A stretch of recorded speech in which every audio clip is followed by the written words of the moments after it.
The one thing I would say to that new generation, don't worry about trying to impress anybody. Just be yourself. If you be yourself and true to yourself and true to the person that you was raised to be, I think everything will be okay. And be open. I had to learn to be open to listen to other people's point of view from other parts of the world. You may not agree with it. That's okay. Just listen, right? Because everybody have their opinions and their thoughts based on their background, their history, and their walk of life. And if you're respectful of it, it all work out. Hello, and welcome to the Elevator Careers Podcast, sponsored by the Allred Group. I am your host, Matt Allred. In this podcast, we talk to the people whose lives and careers are dedicated to the vertical transportation industry to inform and share lessons learned, building upon the foundation of those who have gone before to inspire the next generation of elevator careers. Today, our guest is Cornelius Walls, Global Vice President of Elevator Sales with Formula Systems North America. He has been in the industry since 1995 when he started with Adams Elevator as a receiving clerk. Cornelius has served on the board of directors for the EESF for 14 years, including being chairman of the board for 3 of those years. He was also served on the board of the NAEC. Cornelius loves the wonderful people of the elevator industry. He is passionate about educating kids on elevator safety and about helping to create amazing opportunities for the next generation. Cornelius, welcome to the show. Thank you very much. Thank you. Appreciate it. Yeah, I'm excited to have you on the show. It was great to meet you in September at the conference in Kentucky, and I'm glad to have you today. Thank you for having me. I appreciate being on this podcast. This is the first time I've done something like this, and I just say thank you for the privilege of actually asking me to be on your podcast. Thank you. No, it's great to be able to talk with you, and I'd just like to start at the beginning. Tell me how you got started in the elevator industry. That's an interesting story. Like everyone else, I thought an elevator was a magic box that you walk inside, press a button, and then get on a different floor. Never thought about any of the inner workings of it. So I was a young kid, had been out of high school for a couple of years. I was thinking about, okay, now it's time to get my life together. I'm going to go to college. Cousin and I, we both signed up to go to the Air Force. Figured out we get a freak education, get a job at the same time. So we told the recruiter that we would take the summer, look for jobs. If we found a job, then find a job, we would go to school and work a job. If not, we would go into the Air Force. One day, somebody sent me to a company that was next door to Adams Elevator that did hydraulic bus doors. Okay. Adams Elevator was next door, and I said, "Hey, me and a group of guys decided, hey, might as well pop in and fill an application. What could have hurt?" I'm fresh out of high school. Only job I ever had was McDonald's. Right.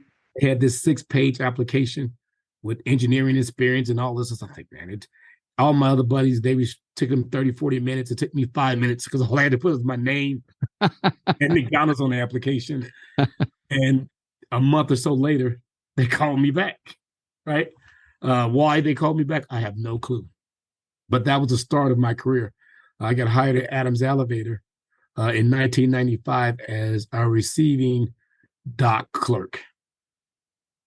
So first taste of elevator is receiving parts and going, what in the world is this? Is that right?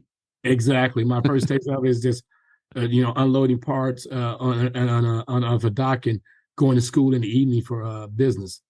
So cool. that was my my introduction to the elevator industry. And at some point in my career, a guy by the name of I don't know if I'm expanding too much on this question, but there was a guy by the name of John Koshak. Okay. I used to, he's going to get mad at me for telling the story. I used to receive all the stuff. And in those early days, cell phones would come FedEx and they would come already activated. And he had ordered a cell phone through whatever company. And my job was part of his receiving clerk is all the FedEx packages that come in every day. We was a pretty sized company. Sure. Maybe 200, 250 people. If anything that was overnight from FedEx or UPS, I would get it, put it on the little buggy, take it to all the people in the office and give them delivering the mail for UPS. One day, John came to the warehouse and said, "Hey, can I get a package?" I didn't know John. I didn't know who he was. Sure. I didn't know he was this big deal. So I told him, no, if it's not on the table, then I've already delivered the package, right? So probably not. Hour or so later, he comes back. with a little piece of paper that says C. Walls signed for it. Came FedEx. I said, I'm C. Walls, but FedEx drops off 50 packages. I count the number of packages, sign the paper, and he off, right? So the next day, the FedEx guy comes and says, hey, I forgot to drop this package off, right? And I had only been with the Adams, a few weeks, maybe a month. Right. So I said, oh, I looked at it, it was John Kochak's phone, right? So I told the FedEx guy to sign it, that he just dropped off today. I didn't wait for him to unload the rest of the boxes because I was young and stupid and I wanted to be right. So I took the box to John's desk and I walked in his office and I put it on his desk. I told you I didn't steal your phone, and I walked out. And I told the guy that was in charge of the warehouse, I said, you know what? I'm probably going to Air Force by the end of the month. Because today's probably my last day. Right? So from there, maybe 6 or 7 months later, John Kochak took a job as vice president of former director of the Adams Elevator. And he posted on the bulletin board in the cafeteria. They were looking for like a clerk to do customer service and open up the returns. Okay. So I took the job posting off the board, walked into his office and said, hey, for accusing me of taking your phone, that's my job. So every morning that I got up, every morning when I went to deliver the package as a clerk, I would stop by his office when I start my new job, right? I tell people my only talent is persistence. So I would go to his office every morning, hey, when I start my new job. So finally one morning he tells me, you start next week. Wow. So that's my kind of introduction to the industry as a whole. That's awesome. So when did it really click for you that, hey, this is where I want to be? I think it clicked for me after I stayed about 8 years at Adams, and I went from receiving shipping to receiving to the clerk for John, and then I worked for a couple guys that was ahead of me in the line. When I left Adams Elevator, I was like the head of that was customer support manager. Okay. And Formless Systems opened up in North America in 2003. Okay. And they needed someone that knew their parts, which I had knowledge of their parts because I did the receiving of returns, and they were a distributor for Adams Elevator is one of the distributors, so I knew their parts. For me, with the returns process. And they needed somebody that actually can drive the forklift and talk on the phone with customers. So John Kochak recommended me to John Curzon, which was the managing director of Formless Systems. So I was kind of apprehensive of going to Formless Systems. That's a whole nother story. But when I started working for Formless Systems, is when I started to get my exposure to the industry as a whole, going out and seeing customers doing industry events. So at some point during that early days at Formless Systems, I realized this is more than just a 9 to 5. This could be a career. Cool. Right. Cool. So that's kind of how I realized that, prior to that, my whole world and my family, we all went to work at 9 o'clock, got off at 5 o'clock, and you left the job at the office. Sure. It was rare that, someone from my background had a job, whereas, in the early days, it was just occasionally you would travel, right? They sent me to the Formless Systems was a UK-based company. So they sent me on my first plane ride was an 8-hour ride to the UK in a world I've never seen before. So it's a little bit shell-shocked, but realized that this can become a career and not just a job. Very cool. Sorry, that was long. Sorry, I'm a little long-winded. No, you're good. You're good. So what do you love most about the elevator industry? What keeps you coming back? That's easy. The people, right? Tell me more. Whether it's my competitors or the people I work with, or just people. The people in this industry are the greatest people ever, right? They're welcome. We work together. We compete against each other in some instances, but we all work together, and we all, at the end of the day, there's a very few, like at the NAEC, right? I've been to a ton of different shows across the globe now. Sure. Over my 20-year career. NAEC is the one show that at the end of the day, the entire industry gets together in a bar, whether you be competitors, customers, or, coworkers. We all get together on our own dollar, sure, and enjoy each other's company. And that type of camaraderie is rare within the industry, right? that you can sit down at a restaurant or a table at a bar next to your competitor and not talk business, just be two guys or two people at a bar enjoying each other's company. And that's what I love. I love the people the That's most. awesome. Yeah, and that's really one thing I love capturing in these interviews is something special about the camaraderie, something special about being able to respect and admire somebody who maybe you compete head to head all week long, but Yep. you still have this deep respect that, hey, I know what he does, he knows what I do, and we respect each other's business. Yep. We have. I think that's the one good thing about the industry, especially at a trade show, where you have 4 or 5 different vendors that are selling the similar parts, right, with their own little spin on it. But at the end of the day, we all, whether it be me and my competitors or any other company, we all respect each other. There's no ill will toward each other, right? And I think within the industry, I think there's a saying within this industry: if you stay in this industry more than 6 months, you're probably going to be in it for life. You don't really get out, right? Yeah, that's pretty true. So it sounds like at least for the first few years, you were kind of vacillating. Maybe I will end up in the Air Force by the end of the year. Did that all change once you kind of started the career phase? Yeah. Actually, I thought that, okay, after my cousin went to the Air Force, and by the way, he's been in the Air Force as long as I've been in the industry. So he's Okay. still in the Air Force, and I'm still in the elevator industry. Although he gets to retire in a couple more years, I still got to work forever. Yeah. I think when it clicked for me, really clicked at some point in my career. I think my history tells you that, like, when I was working for McDonald's, I started as taking out the trash and cleaning up the lobby area. Right. And when I left McDonald's, I was like second assistant, which is probably third or fourth from the top. Right. At Adams Elevator, I started, loading trucks up, right, which is the bottom, right. When I left, I was a customer support manager, right, which is middle management, right. Sure. For our 250 people company was not bad, right. When I came to Formula Systems, again, I came as the warehouse coordinator. I was the second employee. Kathy was the first. And now I'm the global vice president of sales. So I think each company I've been at, I've been able to work my way to some level of management. Yeah. And with Formula System, as I worked my way to that process, I think once I got to the point of, I think I went from warehouse coordinator to product manager to general manager. And I think at the point of being a product manager, when I started to go out and really spend time with customers, right? Get on a plane by myself and fly to New York, right? Yeah. That's when I realized, man, it's a whole world out there, right? Yeah. A world that you can explore and you can learn from. And I had really, really good mentors. That Tell me took about me some of those. You mentioned John. Who else has really made an impact on you? Man, so many. If I had to say, I'm a sum of many parts, right? In the early days when I first started doing this, John Curzon, which was my boss at Formula System early in the day, he was a mentor for me. Sure. Doug Witham and Dickey, both, they were kind of doing the same thing for a different company. And I learned very early at the stage that I don't need to reinvent the wheel. I need to just watch Doug and Dickey and do what they do. And that's the key to success, because they were doing it at a very high level. And they both pulled me in, and every time they see me in a different event, they introduce me to people. Cool. Without question.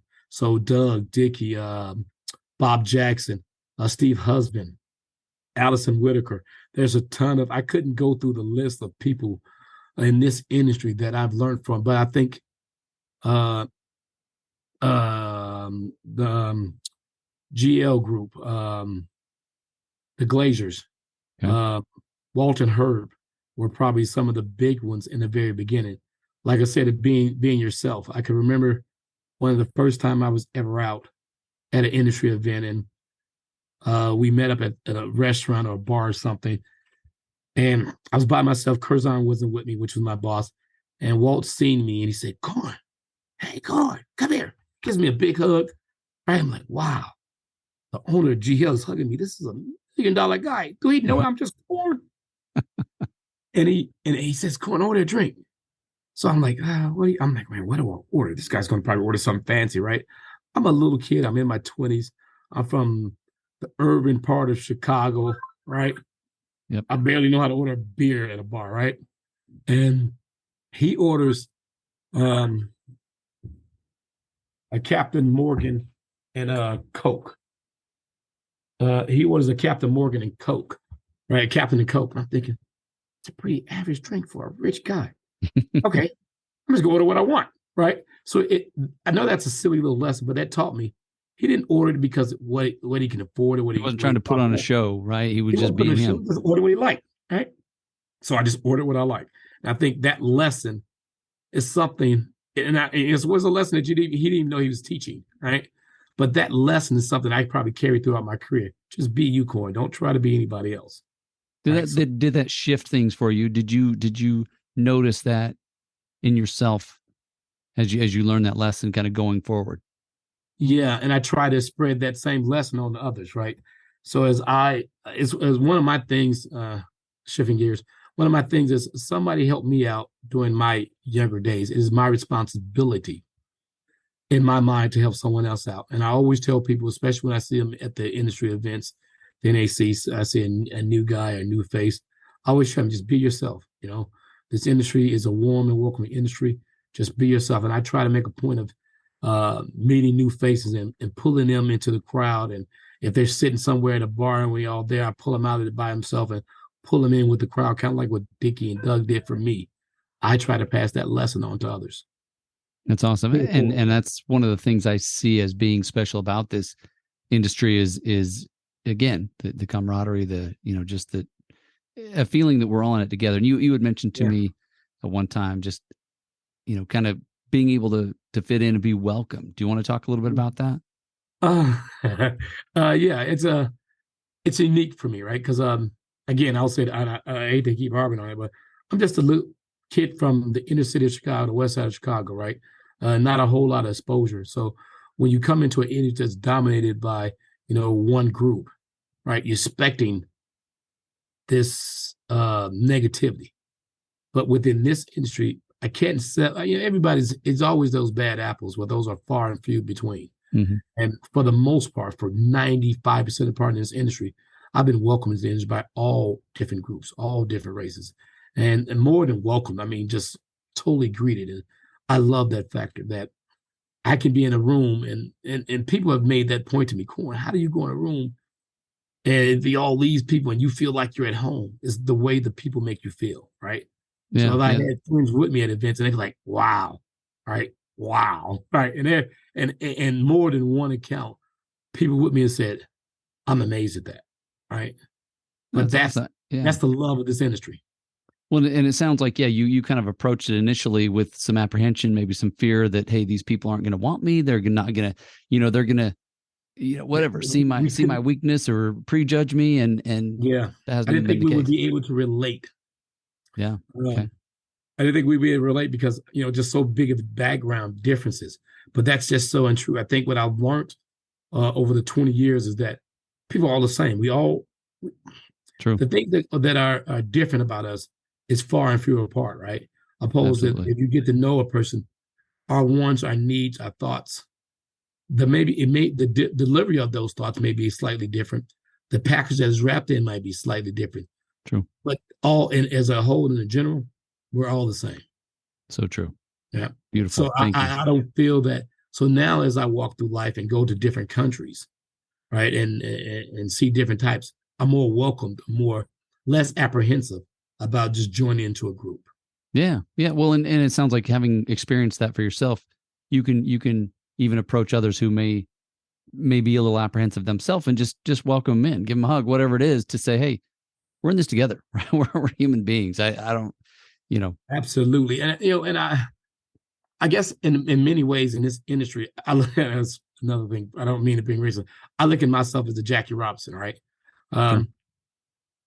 I've been the first African-American person to serve as chairman of the Elevator Escalator Safety Foundation. Right. The first African-American to sit on the board of directors. And that's voted by your peers. So the industry as a whole took me and voted for me to be on their board of directors. Awesome. I was the first president of the Chicago Elevators Association. And again, these are my peers, people that don't look like me, but when we get to know each other, we're all the same. So it didn't matter what I looked like or how I delivered things in my talk and walk. They got to know the person and I got to know them. And that's why they had confidence in me to vote me into these positions. Beautiful. Love that. Yeah. Thank you. Tell me a little bit more about your service in the these organizations you just mentioned, the sorry. EESF, you said. The EESF, yep. The Elevator Escalator Safety Foundation. So I just recently came off there. Well, I'm still on the board, but I was the chairman for the last 3 years. And that's the Elevator Escalator Safety Foundation. And their mission is to educate kids on the proper way of riding elevator and escalators. So it was my honor. I had sat on that board for many years prior to becoming chairman and watched so many great guys come through there. And as I was wrapping up my our annual meeting, and I was passing on my gavel, the gavel. Right, Sure. I don't have my gavel with me. I think I passed it on, but I was passing my gavel to the next chairman. I thought to myself, I sat in those director seats for 8, 9 years, watching great guys come through and be the chair, and Right. now someone else is sitting there looking at me, right, as a chair. It really struck me at some point that, man, life has come full circle. I never would have thunk it, as my grandma would say, that I can be the leader of this organization. And just people look to me to set the direction. That's that got me a bit, that got me a bit emotional at the end of my term. That's beautiful. Yeah, it was a real cool thing. I seen John Koshak sit in that chair. I seen Doug Witham sit in that chair. Sure. And for me to sit in that chair among what I consider some of the greats of our industry, I'm not saying I'm one of them, but I got to sit in that chair for once, and it felt real cool to do it. That's awesome. Thank you for sharing that. Tell me just a little bit about the work you do. You mentioned educating kids. What is just a little tidbit about what that looks like and how you go about doing the work of the foundation, we don't really we don't show any accidents or anything like that. Well, our goal is to get inside the schools and teach second graders, Okay. right? Because we did a study a while back on, who would be the best group to try to teach the proper way of doing this, right? And second graders, right? Because Sure. they'll learn something and they'll go home and regurgitate that to their parents. So what we try to do is we try to get inside the schools throughout North America and in Canada as well, because we have another foundation that's a subsidiary of ours that's in Canada. And we try to get inside the schools. We have a program that we put on for the kids. Okay. Now, we've expanded those programs to elderly people, college kids on the proper way. But that's our goal is we don't advocate products. We just advocate education, which I think is a really cool way to go. And so, and what we do is we try to raise money, right, through the industry, right? So a lot of the major companies like my company, Forma Systems, the Vantage Group, PB Company, Sure. donate to different events and direct donations from individuals that give money to the foundation. We use that money to educate the kids. And over the last, 30, 40 years, we've had our challenges, but people have been dedicated. I think the dedication for the foundation has come through from the love of the industry. Cool. So you got people that's been in the industry for 30 years and they give to the foundation because they love the foundation. They love the industry. You got companies that give because, I think it was Mr. Witham that said, if you got Elevate in your name, you should be donating to the Safety Foundation. And I've always took that to heart. So Love that. I think, just to give you, that's what our goal is, to educate kids on the proper way around escalating. And we do that through different online programs. Very cool. Thanks for sharing that. So curious, what are some of the issues that you see facing either the industry as a whole or maybe the parts that you specifically touch? Yeah. Or what are some of the challenges these days? I think from the industry as a whole, one of the biggest issues that we're going through a transition, and as I see it in the industry now, right? Whereas the elevator industry has been this little niche group that nobody knew about, right? Yep. And over the last, I think maybe 7 or 8 years, Forbes did an article on the elevator industry, said it's the hidden gem of America, right? You have the opportunity of being, there's very few industries where you have the opportunity of being just an average skilled worker or a trade worker and earn a very good living. Right. And I think what we're doing now is we're going from that, we're transitioning from a previous generation to a newer generation, a newer way of doing business. Whereas, moms and pops of small elevator companies just had a catalog, picked it up, and they just called for them and says, send me one of those things that you always send me, right? Right. Where we're transitioning to a new age of digital social media way of doing business, right? So the industry as a whole, in my opinion, is going through that digital transformation of doing business, right? Which is a good thing, because that means the new generation is catching on to what we do and trying to be a part of our industry and bringing their talents to our old way of doing business, which I think is really cool. Yeah. Do you feel like some of the camaraderie gets lost as the industry matures in this way, or is that one of the reasons that you're so dedicated to kind of carrying that forward and mentoring those that? Yes. I do think in that social media where world things can get lost, but I think with our industry, we still do a good job of having different trade shows. We have the big one where we met the NAEC. Then we have the consultants show. We have the Elevator U. So in those ways is where we keep our camaraderie together. Cool. And NAEC does a good job of having this group they call the Next Gen. Sure. And they bringing them together, and they go together away. They go together on a trip away, right? Just that next generation of people, and they learn that camaraderie bit of it, right? Because I think that's so important for our industry to have those type of relationships. Whereas, I may not do business with you, but hey, I know this guy I can call. Sure. They can help me out with this issue, and I think I don't think we should ever get away from that type of relationship. Yeah, no, I mean, I think that's part of what makes the industry special. What makes it what it is that those deep relationships that often last a lifetime. Yep. And I do my best to mentor as many new generation people as I possibly can. So I always try to seek out those younger generation and give them my business card, or pull them into a meeting, or tell them what I think of the industry, or I want to be as helpful to that next generation, respecting the heritage of our industry, sure, as well as expanding upon it in that same direction. So just to go back against the Safety Foundation, some of the things that we did at this meeting, I thought about it as I was going. I said, you know what? With COVID going on, I was not having as many meetings as we normally have. I wanted to get back to some of the things that we did before COVID, and even in the early days, such as simply just stand up and saying the Pledge of Allegiance before our meeting. Sure. And I wanted to just get back to some of those old school type of things that I think, without disrespecting the new school things, I just wanted to get back to it. I think that you shouldn't be afraid of tradition, in my opinion. Cool. Yeah. No, there's a lot of strength in that. So, as we're kind of getting toward the end of our interview and getting toward the end of our time, I just wanted to ask you, what's something you've learned throughout your career that you would want to pass on to our listeners as we finish up? Again, I would go back to being yourself, right? The one thing I would say to that new generation, don't worry about trying to impress anybody. Just be yourself. If you be yourself and true to yourself and true to the person that you was raised to be, I think everything will be okay. And be open. I had to learn to be open to listen to other people's point of view from other parts of the world. You may not agree with it. That's okay. Just listen, right? Because everybody have their opinions and their thoughts based on their background, their history, and their walk of life. And if you're respectful of it, it all work out. Beautiful. Thank you, Cornelius. Thank you so much for being on with me today. I appreciate it. Thank you for having me, and I really appreciate it. I thought this was a really cool thing to do. I was quite excited about doing an interview like this.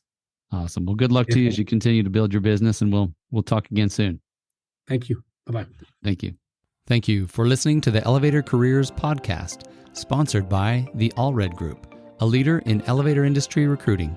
You can check us out online at elevatorcareers.net. Please subscribe, and until next time, stay safe.